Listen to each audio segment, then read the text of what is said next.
So here's the deal. There's been a lot of buzz about the IRS and some buyout offers for federal employees, but here's the catch. IRS employees working during the 2025 tax season won't be able to take those buyouts until after the filing deadline. That's right. If you're an IRS worker handling taxpayer services, IT, or working in the Taxpayer Advocate Service, you're locked in until May 15th.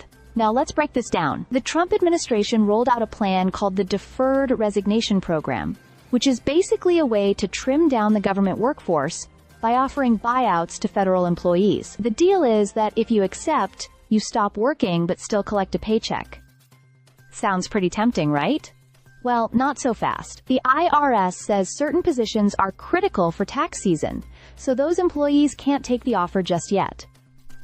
This has sparked some serious pushback from union leaders. Doreen Greenwald, who represents IRS workers, has been vocal about her concerns, calling the offer unreliable. She warns that federal workers should think twice before signing up, especially since funding for the plan hasn't even been fully approved. And here's the kicker.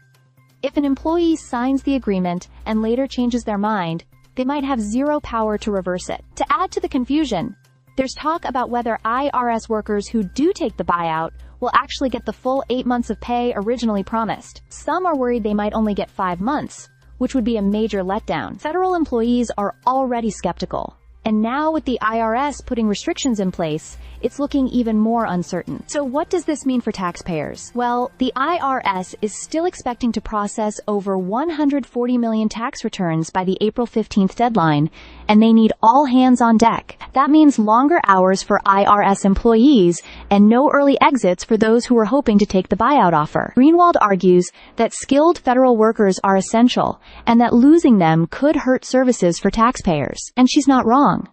These are the people processing refunds, answering tax questions, and keeping the system running. Bottom line, if you're an IRS worker thinking about taking the buyout, you might want to hold off. And for taxpayers, expect business as usual.